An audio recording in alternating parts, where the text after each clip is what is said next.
Gini aja makan harus dibuat terus. Jadi makannya kalau sama udah kayak gini aja.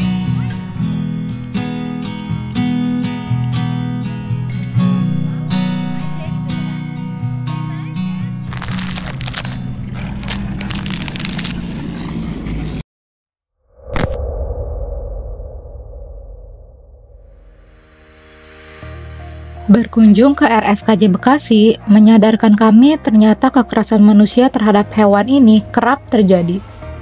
Apakah kita yang sesama makhluk ciptaan Tuhan ini tak bisa hidup berdampingan tanpa harus saling menyakiti? Padahal banyak penelitian yang berpendapat kalau hewan seperti kucing dapat mempengaruhi kesehatan mental manusia, khususnya terhadap anak-anak. Menurut Dr. Francesca Saumi dari Divisi Psikiatri di University College London atau UCL di Inggris Raya, menegaskan sebagai hewan peliharaan, kucing dapat bermanfaat bagi kesehatan mental seperti membantu mengurangi kecemasan dan stres, serta meningkatkan kesejahteraan psikologis secara keseluruhan.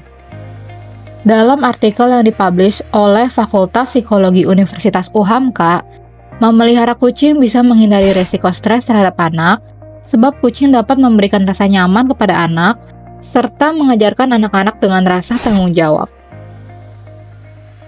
Yang di luar sana nih, yang sekiranya mungkin belum paham nih gimana sih cara perhatian ke hewan, empati ke hewan, atau bahkan malah ada yang jahat ke hewan, itu ada pesan nggak buat mereka?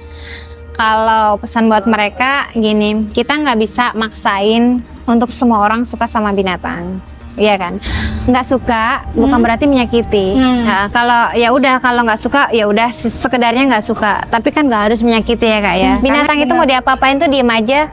Dia mau disiksa, mau dibunuh, mau diapain tuh diem aja. Karena memang binatang lawannya bukan manusia.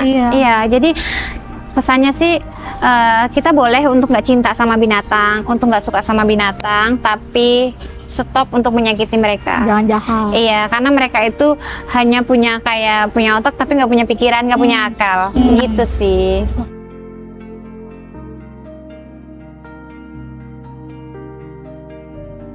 Tapi perjalanannya step by stepnya sampai akhirnya shelter ini jadi, itu gimana sih? Perjalanannya panjang banget sih. Boleh dari awal banget. Dari awal ya. Jadi emang aku udah di Jakarta tuh udah dari 2011. Tuh aku kerja ikut orang kan. Kayak ikut orang itu emang aku udah punya kucing nih, kayak kucing di depan aku masukin. Akhirnya aku dikomplain dong di kerjaan, so aku dikeluarin suruh milih tuh. Milih kucing apa, milih kerjaan. Tapi kan aku pikir kalau kerjaan kan waktu itu kan masih gampang banget kan nyarinya. Jadi aku kayak milih kucing dong. Akhirnya aku ngekos kak. Aku ngekos tuh kayak sepetak gitu loh. Kayak sepetak banget buat tidur, itu udah sama puluhan kucing gitu. Tapi kayak akhirnya aku memutuskan ternyata aku salah, yang aku pikir cari kerjaan itu gampang. Terus akhirnya aku merantau aku ke luar negeri. Aku jadi TKW. Iya. Jadi aku di 2012 itu aku udah pergi ke Hong Kong. Pertama ke Singapura dulu. Sorry kak, berarti kucing-kucingnya yang di Jakarta? Kucing-kucingnya ke Jakarta, aku kayak ya namanya itu kan awalnya dari kucing liar ya. Itu tapi waktu itu belum puluhan kayak banyak sih kak. Kayak masih 11 ekor deh kalau nggak salah. Belasan nyampe lah. Cuman aku punya temen, emang dia masih ngekos di situ sama aku dulu kan. Jadi aku titipin ke mereka. Titipin ke mereka kan. Jadi kan aku kerja di Singapura, aku kayak ngirim duit aja gitu buat makan kucing. Itu tahun 2012 sih. 2012. Terus kayak pada akhirnya aku setelah dari Singapura aku ke Hong Kong, aku masih merantau lagi tuh, pokoknya kayak 6 tahun gitulah, 5-6 tahun aku merantau ke luar negeri. Kayak aku nge-keep uang gitu, kayak kan aku masih sendiri kan, nah aku belum nikah, jadi kayak tabungan masih ada lah gitu-gitu. So kayak iya nyimpen tabungan, dan ternyata tabungan yang aku punya dari gadis itu, yang dari aku belum nikah, aku pakai ternyata akhirnya ya ini nyantolnya ke shelter ini. Tapi dari kayak apa ya, nggak pernah mikir ke sana gitu. Aku mikirnya dulu aku kerja, aku harus ngumpulin uang nih, aku harus beli tanah, aku harus beli kebun gitu kan. Itu kan kayak buat kehidupan aku nantinya. Ternyata benar sih buat kehidupan aku nanti itu, tapi ternyata kehidupan aku itu sama kucing-kucing sekarang. Iya kayak gitu. Jadi kayak 2017 akhir aku pulang, terus aku nikah. Iya, aku nikah, akhirnya aku tinggal di Jakarta. Terus aku balik dong, dari sebagian kucing yang aku punya masih ada, aku bawa. Selebihnya kan udah pada rip tuh Kak. Ya udah aku bareng sama suami ngekos. Terus kayak ya itu kucingnya tuh ada sekitar 24 ekor Kak. 24. Iya, waktu itu. Dan 2017 kan aku sama sekali nggak ngerti apa sih namanya kayak dokter, obat-obatan, aku masih belum ngerti. Nah, terus kayak makanan kucing aja Kak, aku masih awam banget. Aku kan masih kayak dulu belum ngerti ya pakai nasi, pakai lauk gitu kan. Ya udah akhirnya kayak aku 2017 nikah, dari tabungan aku kerja, aku pakai untuk modal usaha. Jadi aku kayak dagang gitu Kak. Aku dagang kayak apa sih namanya kayak online. Jualan online. Awal-awal aku jualan online, terus suami aku kan kerja di hotel waktu itu. Akhirnya kita memutuskan untuk keluar dari kerjaan itu, fokus ke dagang kan. Ke dagang dari online, akhirnya kita punya nyetok barang Kak. Iya kan, nyetok barang, aku ngekos tuh. Akhirnya kucing kan tadi udah 24 nih, nambah-nambah dong. Karena kan emang jiwa aku tuh jiwa kayak penyelamat. Iya, jadi kayak nemu kucing di jalan, aku bawa. Nemu kucing jalan, aku bawa gitu kan. Jadi akhirnya sampai ngekos itu full kurang lebih 50 ekor. 50 ekor. Iya.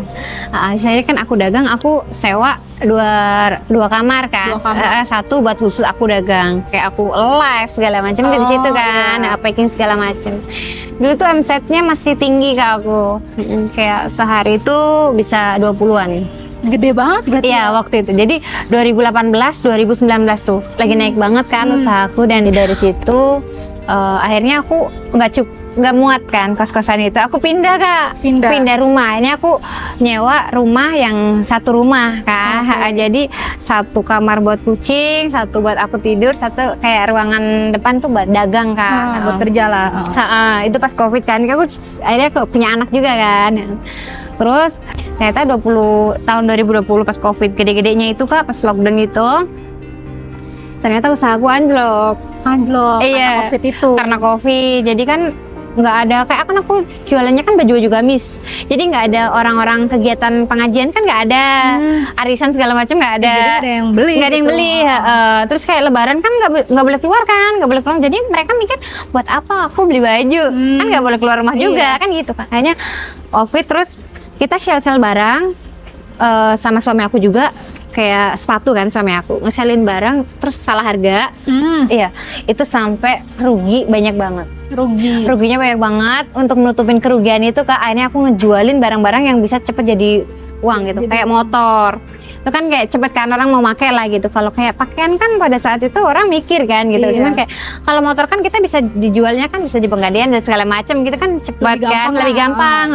Kalau elektronik, terus kayak elektronik yang lain di rumah gitu kan, itu lebih gampang sih menurut aku daripada waktu itu pakaian kan gitu. Karena kan kalau kayak yang sejenis kayak gitu kan kita bisa jual kayak langsung ke tempat-tempat yang itu tadi aku bilang tadi gitu.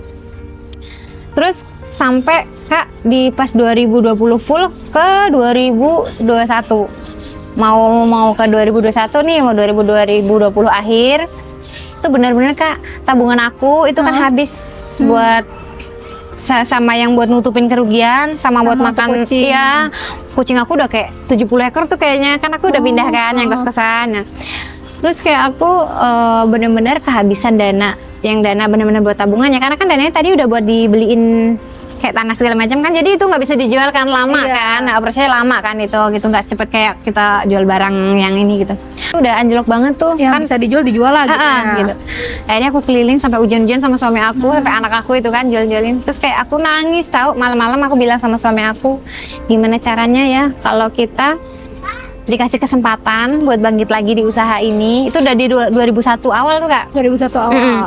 Gimana caranya kalau gimana sih biar kita tuh usahanya bangkit lagi gitu loh. Terus kayak kita tuh dikabulin gitu loh, kayak awal-awal yang usahanya masih lancar. So, aku minta dong sama suami aku ya, gimana kalau kita boleh nggak sih aku bikin shelter? Aku bilang kayak gitu kan. buat khusus kucing. Jadi kucing ini kita bikinin rumah sendiri.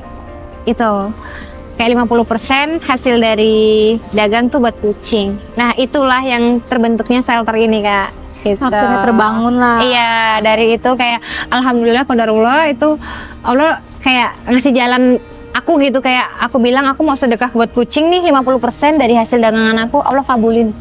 Dalam waktu 3 bulan itu Allah kabulin langsung. Itu sih perjalanan aku akhirnya buka shelter.